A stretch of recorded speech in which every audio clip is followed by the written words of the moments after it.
आइए मित्रों, हमारे YouTube चैनल स्वाध्याय में आपका हार्दिक स्वागत, अभिनंदन।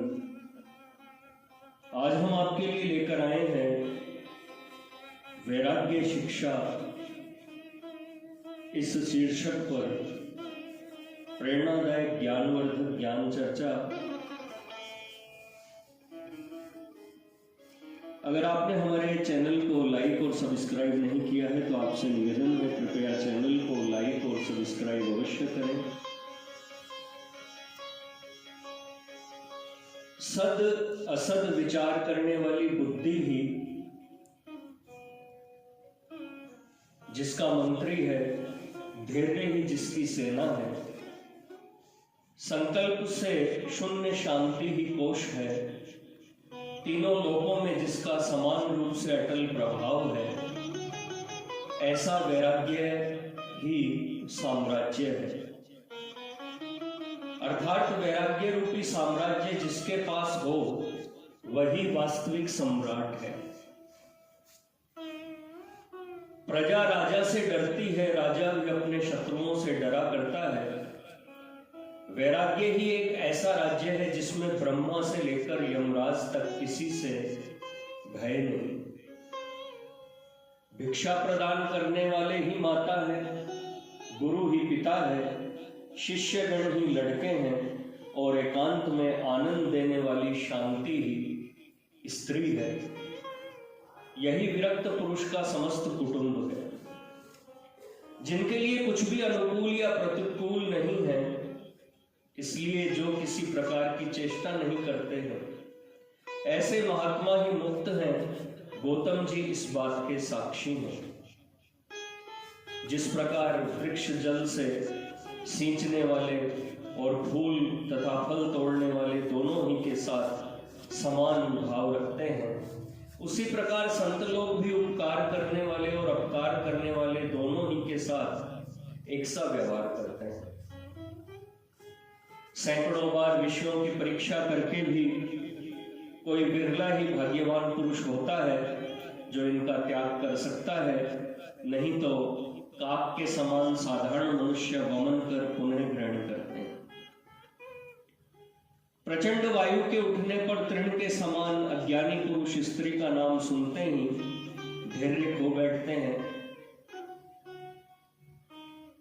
परंतु संत लोग अटल बने रहते हैं। जिस प्रकार पहले विषय सुख अज्ञात रहता है, परंतु अवस्था पाकर तरुण पुरुष उसमें स्वयं प्रवृत्त हो जाता है, इसी प्रकार जब अनेक जन्मार्जित पुण्य बल से अंतःकरण शुद्ध हो जाता है, तब कोई कोई पुरुष ब्रह्मानंद की प्राप्ति के लिए प्रयत्न करते हैं।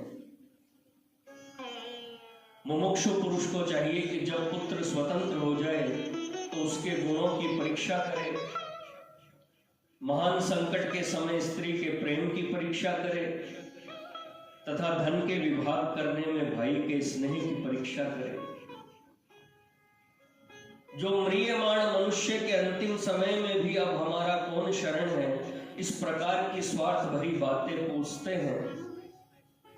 हंत ऐसे कुटुंबियों के लिए भी पापी मनुष्य पाप करते हैं। नीति के जानने वाले भाग्य में क्या है, इस बात को जानने वाले वेद के ज्ञाता तथा शास्त्रज्ञ भी सुलभ है, यहाँ तक कि ब्रह्म के जानने वाले भी मिल सकते हैं, परंतु ऐसे विरले ही मनुष्य हैं जो अपने अज्ञान को जान सके।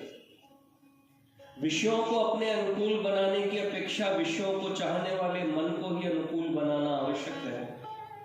अन्यथा नेत्रों में लगाए जाने वाली औषध को नेत्रों से देखे जाने वाले पदार्थों में लगाकर कौन सुखी हो सकता है। हम मनुष्यों को मरते हुए देखते हैं, भविष्य में सभी मरेंगे, इसी से अनुमान करते हैं तथा मृत पुरुषों को स्मरण भी करते हैं और कहते हैं कि जीवन भी क्या है, तो भी व्यवहार ऐसा करते हैं कि हम अमर हैं। भगवत प्राप्ति सुख के लिए जिस शरीर को तप रूपी दंड देना चाहिए, न मालूम क्यों उसकी सेवा में मनुष्य लगे रहते हैं। शक्कर चाहने वाले ईख की पूजा नहीं करते, वरन उसे पैर कर रस निकालते हैं।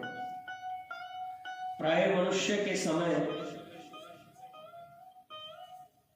मृत्यु मृत्यु के समय मनुष्य ज्ञान शून्य हो जाया करते हैं। भाग्यवश यदि ऐसा न हुआ तो भी अखिल तापहारी हरि को न याद कर पुत्रों को स्मरण करते हुए प्राण त्याग करते हैं। पेट की क्षुधा रूपी अग्नि को शांत करने के लिए अविवेकी पुरुष संसार रूपी समुद्र में डूब जाते हैं। यह बड़ा अनुचित है, क्योंकि शीत की पीड़ा दूर करने के लिए घर में आग नहीं लगाई जाती। उपार्जन करके धन का त्याग करने में अर्थात व्यय करने में थोड़े देर के लिए सुख मिलता है। यदि धन का अत्यंत परित्याग किया जाए अर्थात संग्रह ही नहीं किया जाए तो परमानंद लाभ हो। धन की कोई अलग जाति नहीं, जिसको जो प्रिय है उसके लिए वही धन है। अज्ञानी मनुष्यों के विचार में जैसे विशेष वस्तुएं धन मानी गई है, उसी प्रकार ज्ञानियों के लिए त्याग ही धन है।